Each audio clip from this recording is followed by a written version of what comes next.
Hey, welcome to Transformation. I'm Mike Sherbino. Just delighted that you're with us today as we're unpacking a subject that I've called redefining success. Whenever you think about success, there is always a story. We got a great story for you today. A guy named Scott Wallace is going to be sharing his journey all the way from Ireland, being kidnapped with the IRA, to Saskatchewan, and then to Vancouver and to Toronto. A little bit of eHarmony is going to be all blended into it as we think about the different components that go into his story. Well, what about your story? What's going to anchor us today in our conversation is that I also want to unpack to you the man that I think was probably one of the most successful people in the scriptures, possibly in all of time. His name was Nehemiah. Why is that? Well, if you jump on a plane and go to Tel Aviv and get off it and take the bus to Jerusalem, you'll see a wall that he built in 52 days. It is nothing short of a miracle. It seemed like an impossible situation, but we're going to discover as we listen to Scott, as we look at Nehemiah, that success really is about taking your story and turning it into the story that God always intended it to be. Hope you'll stay with us today. You can check us out on our website. You can see those running along underneath the screen, MikeSherbino.org. We're glad you're with us. Let's go right now and talk to Scott.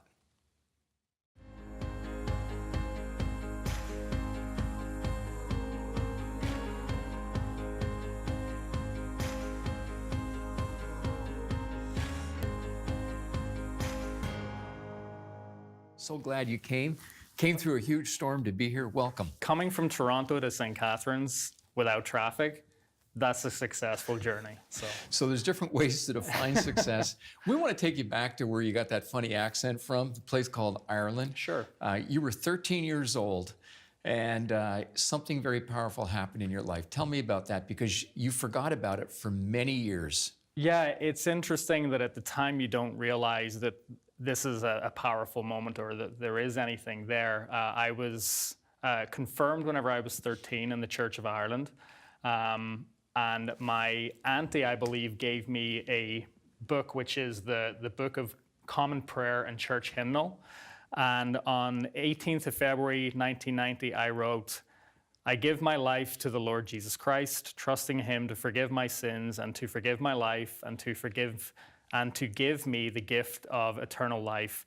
I gladly place the whole of my future into his hands." Signed it, covenantal style. You were 13? 13. Okay, so that's an interesting statement. Forgot all about it. Forgot all about it. And then all sorts of interesting things happened, including you got kidnapped one day by the IRA. Yeah. Jump ahead. Tell us what you were doing. Sure. I mean, I was working at a job that the company supplied amusement arcade games. And in the 1990s and throughout time in Northern Ireland, those kind of companies would have to have paid protection money to paramilitaries in order for their businesses to remain safe. I'm assuming that the business that I was working for at the time wasn't paying the money, as we were doing a bank. We were on the way down into the town to lodge money. We got bookended by two cars, commandeered. The vehicle was commandeered. They knew exactly the driver's name, where he lived, all of those pieces of information. He was pistol whipped and put into the back of the car. I was kind of shoved in between them. They took off through the back hills into Belfast, into a predominantly Catholic estate. This sounds a bit like Mission Impossible. It's something that whenever you grow up in Northern Ireland, it's normal in a sense. Wow. Like armor-plated vehicles driving around the streets. And my dad used to check under his car every morning for incendiaries and bombs, because he, as a photocopying engineer, would drive into police stations, army barracks, and that actually made him a target for the paramilitaries because he was doing them a service. So that's, I grew up. So it was just part of life. It was just part of life, like bomb scares on your street, on armies on the street, the British Army. I remember seeing pictures. I remember watching it, but it's a whole other thing to be there. Yeah, but it's normal because you're raised in it. Do you know what I mean? So as you're living in that environment, yeah, how did you think about success? What was it driving you, and what did you want to do and accomplish? Because music was a big part of your life. Music was always a thing. Then DJing became a thing around, the mid-90s or whatever. So I was pursuing trying to become a DJ, and I always had a lust for glorious. And I wanted people to know my name. I wanted to be famous. I wanted to have that limelight. You know, I wasn't sure how that was due to come. And you'd be DJing through all these events. Well, and the thing is doing that, music. like, I don't even know how to get into the scene. So there was a radio station on Saturday and Sunday nights. I called up one day and I said, how do you become an MC? Because these guys were just DJing. The DJs on the station connected me with an MC in Belfast, and an MC is just somebody who would rap over the dance music. Wow. I met him, I became an MC. I started to appear in all of the clubs in Northern Ireland, and then I fell in with promoters, and then through that I got to start DJing. So I realized, like, this is what I wanted to do. I wanted to be a DJ. Hey, were you hearing what I was hearing when Scott was talking about the external environment that he lived in Northern Ireland? I mean, to me, it just seems chaotic. It would rivet me full of fear, but for him, it was just the normal. And as I begin to think about what success looks like, I'm convinced that success is taking your story and discovering the significance about it.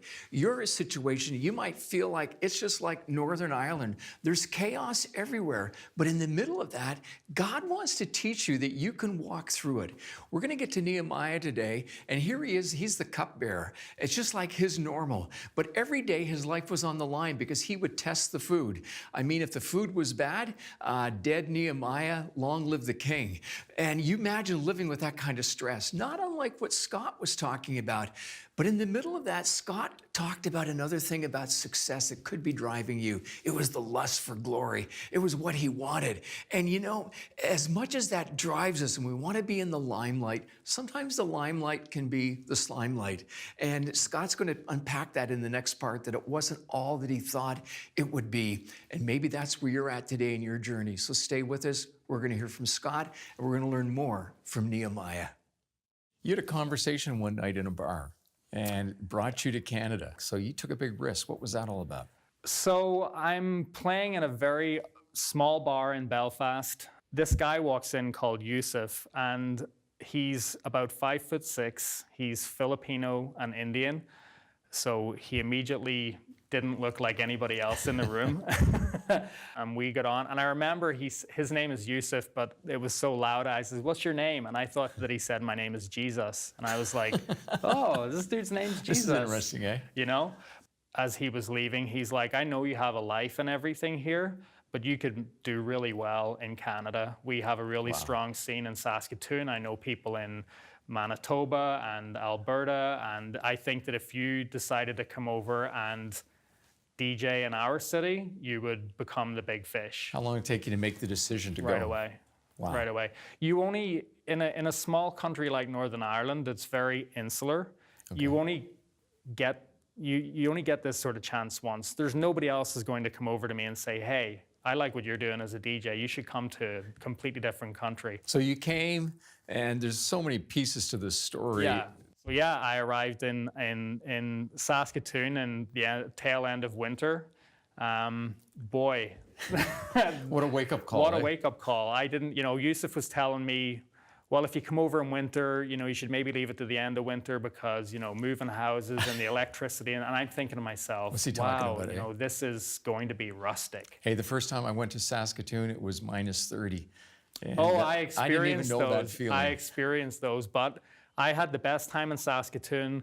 I had the best group of people. Yeah, I met a girl, fell in love. But tell us about that. Yeah. Suddenly, because in this whole path of trying to be successful in pursuing a dream, all sorts of things happen. And so you have a girlfriend and now an immigration crisis. Yeah, so I was working and I got a job. So I should preface this by saying that I came over to Canada without any real idea about the legalities of being here and the paperwork and all of these things. So I had been working in a record store, which is one of the most prominent jobs that I could have in Saskatoon in the dance music scene. Okay. And I took a week off, and I remember calling my boss to say, I had the strangest dream last night. The 2 FBI agents came in looking for me, and he was like, and this is not a word of a lie, he's like, 2 agents came in looking for you yesterday. And I thought, my goodness, they gave me a choice, get married or go home. And is that what you told your girlfriend? She was there because once I realized that they were looking for me, I kind of went underground for a few days, and she ended up calling the immigration office to say, we will come in, but you're not going to just handcuff him and take him away.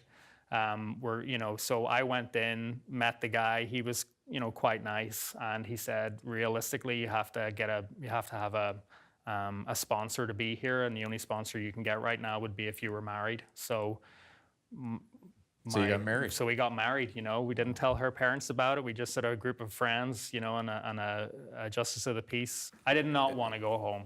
Like I was leaving Northern Ireland for good. Shortly after we got married, my wife was discovered in a model search. So she took off to go to New York and Miami and Japan and all of these places. So as she was traveling, I decided I would go to... Not a good way to develop a marriage. No, not out of the gate. No. We were young. But I decided to go to Vancouver because I had developed contacts out there. Went to Vancouver, pounded the pavements, got my first legal job in Starbucks. Let me interrupt for a second. Yeah. What was driving you to keep, at this point, was it just survival? Survival. Or were you believing you were going to be successful? Both. Okay. Surviving to be successful. As we continue to unpack the story of Scott, I began to think about all the different boxes of success that he might have been checking off in his mind. I mean, there was the start in Northern Ireland, and then there's that encounter he has with the fellow in the bar who says, you need to come to Canada. And suddenly he sees this as the next move, so he checks that off. He does what you have to do. There's a driving passion in him. And then, of course, there's the love story. You have to have a little romance in any story, don't you? He meets his girlfriend, and how pivotal is that? But then suddenly to be caught by immigration and realizing in a moment, we got to make a decision. Do I jump off the cliff or do I run back? And he jumps off the cliff, he goes for it, they get married. But unfortunately, they don't live happily ever after. One of the things that I hear in Scott's story that might be in yours is that we like to think for a moment that we're masters of our own destiny. Before we go back and hear the final part of Scott's story, listen to author and pastor Tim Keller as he writes these words. He says, more than other idols, personal success and achievement lead to a sense that we ourselves are God, that our security and value rest in our own wisdom, strength, and performance. To be the very best at what you do, to be at the top of the heap, means no one is like you. You are supreme. We want to live with the illusion that we're God, that we're in control, but are we? You know, it seems like there's a whole lot of converging paths that were happening in your life. I'm thinking back to when you were 13 and that profession of faith that you made and what you said, and suddenly you get thrown into a trunk by the IRA, and then you're tracing and you're trying to pull it all together. You find yourself in Saskatchewan, and then Vancouver. You get married, and then you get unmarried, you get divorced, and I don't know, Brazilian Jiu-Jitsu. How did that shape your life? How was that a key path that God used to redirect you? About 10 months after I joined the club, it was in a bit of turmoil. It was in between leadership. So we became part of a new association, and this association sent a black belt from Brazil to our club to manage it. He came up and he was just such an encouraging man, real faith in Jesus, very outward, expression of that, and just. Did that bother you when you heard him make these expressions of faith? No, there's a couple of other people in the Brazilian Jiu-Jitsu community, big players that are very vocal about faith in Jesus. So I just accepted George at face value. You know, here he is, this guy from Rio's come up into a foreign country, doesn't really speak much English, trying to teach us the martial art. And he drew people to him. I was one of the people that got drawn into him, and I was training 5 days a week at the club. Okay, so that's a big part of your life, your work with the radio station, all the online stuff. Would you have ever classified yourself as an atheist or an agnostic in all of this point, or how were you starting to experience this God that George was talking about?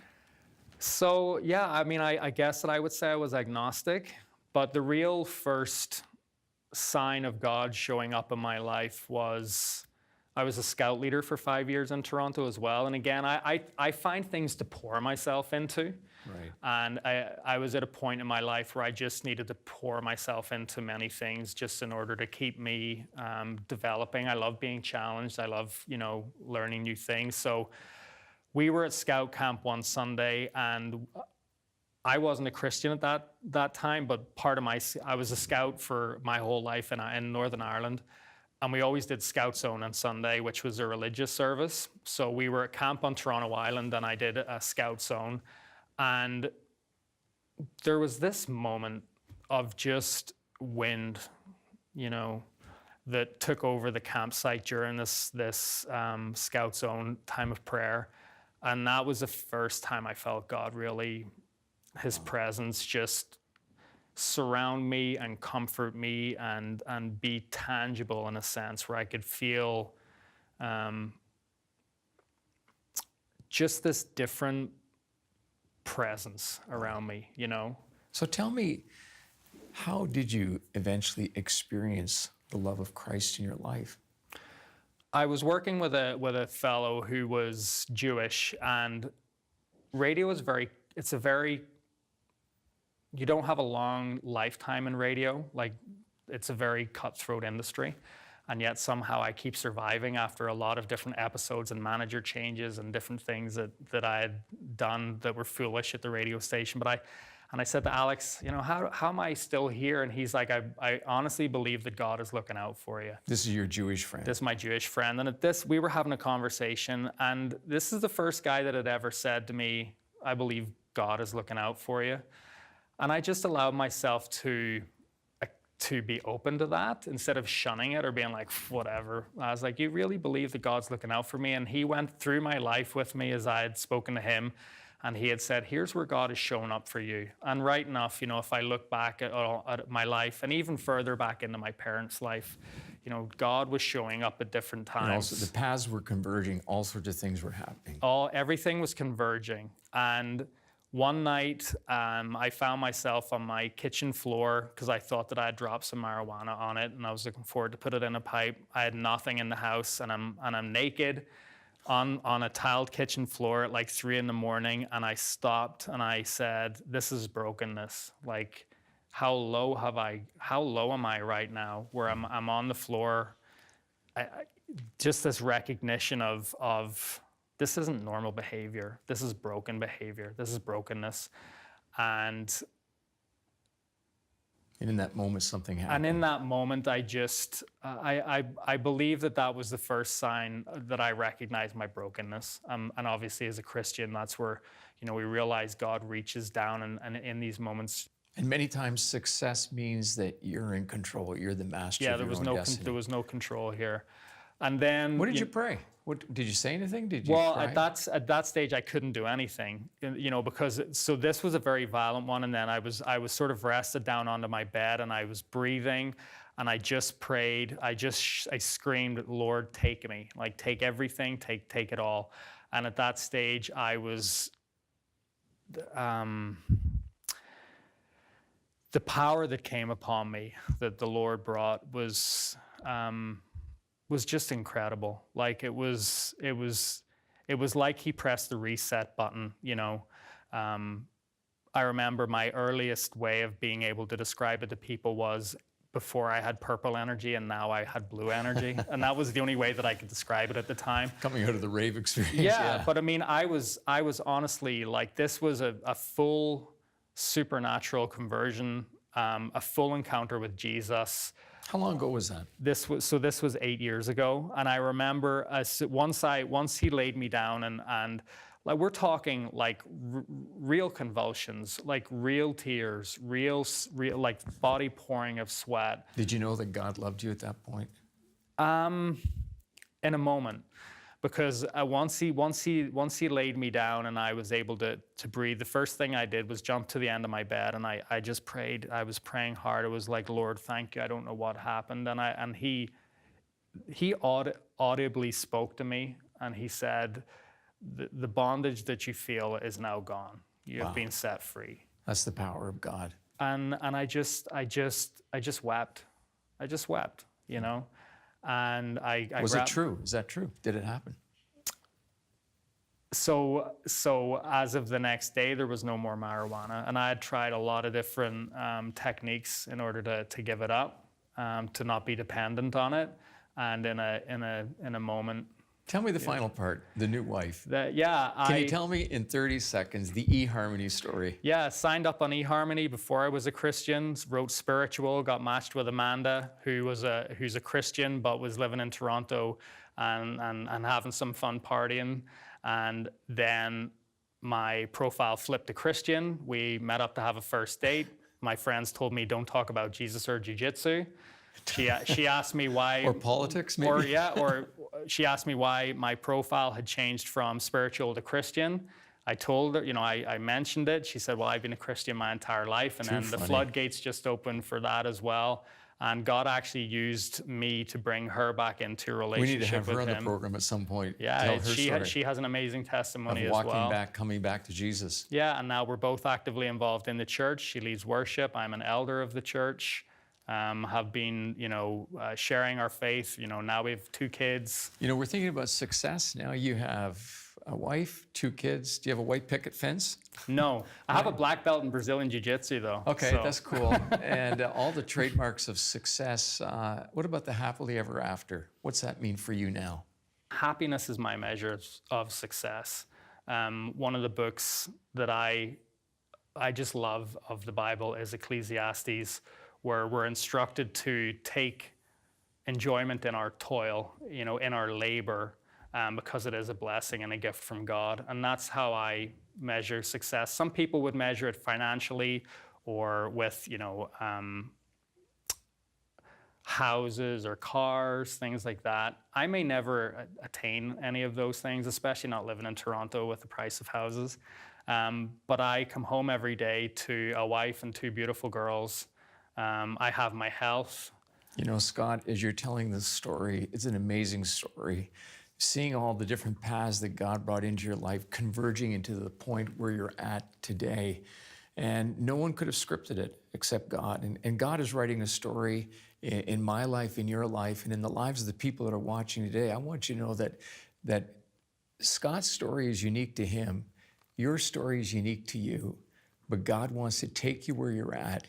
He wants to redefine what success means for you so that you can become the man, the woman that He's created you to be. Despite the pain, whether it's a kidnapping, whether it's a drug problem, whether it's a failed marriage, He wants to take that and make you into the man, the woman that you've been created to be.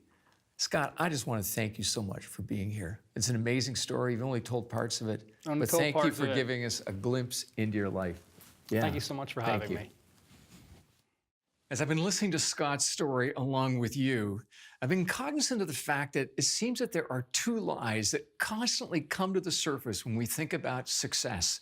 One of those lies has been packaged as the American dream or the Canadian dream. It's this: you can be whatever you want in the world. You can be the prime minister. You can be the president. The other lie is this: you can be the very best. And the reason I say that they are lies is because it takes God out of the picture. And as we think of life and the whole success story, different things happening, converging together, we think about it in Scott's life. I want you to think about your own life as well. Are you really in control? What would it mean to surrender yourself to God and discover His success story in your life? That's why Nehemiah helps us.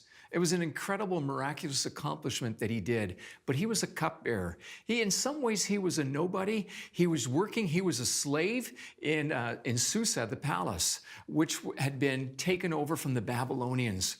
But there as a cupbearer, he would taste the food, he would taste the drink, but he was in the presence of the king every day and eventually became a trusted confidant. It seemed like starting from nowhere, yet God was weaving a plan. And maybe you've thought, with the ups and downs of my life, I'm going nowhere. But hold on, there is God, and He wants you to hear His part of the story. Things had not been going well back in Jerusalem. And in Nehemiah 1 verse 2, we read that one of the men named Hananiah comes back, and Nehemiah asks him what was going on. It becomes such a critical point because as he hears what's happening back in Jerusalem, that the walls have not been built up, that they're constantly being attacked by enemies, his heart goes out and it starts to bleed for what's to happen.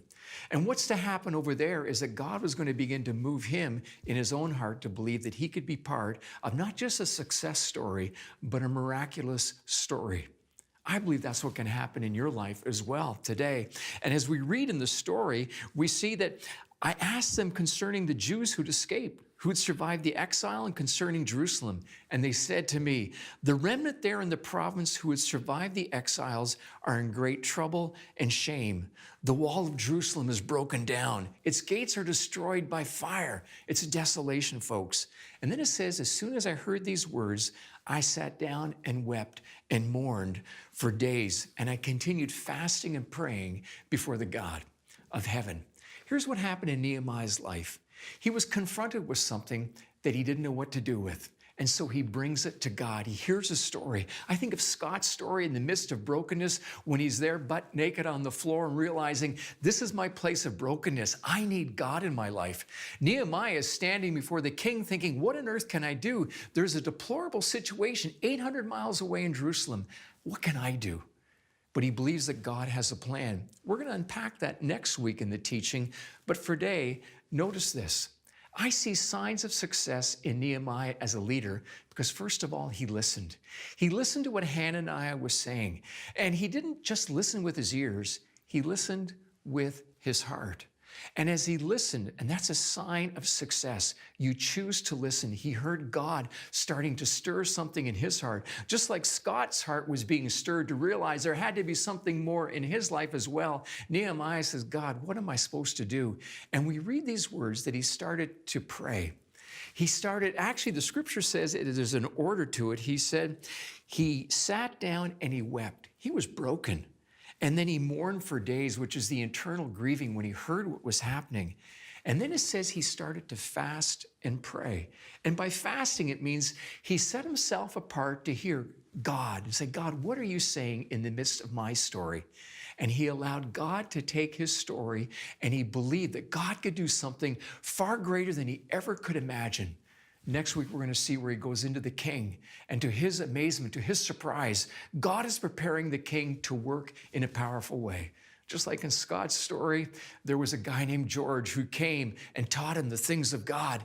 There was that little thing on eHarmony where he'd be lined up with the right woman who would actually meet the needs of his life. Scott would discover that. Nehemiah discovered God's presence was so real. And today, as we leave you on transformation, let God do the work of transformation in your life, taking your story and making it significant, because he does love, he does care for you, and he's waiting for you to listen to what he is saying. I hope you'll write to us today. I hope you'll check out that online web service that we have where you can talk to people who have a need and who are there to help you with your need. We're glad you've been watching today. I'm Mike Sherbino.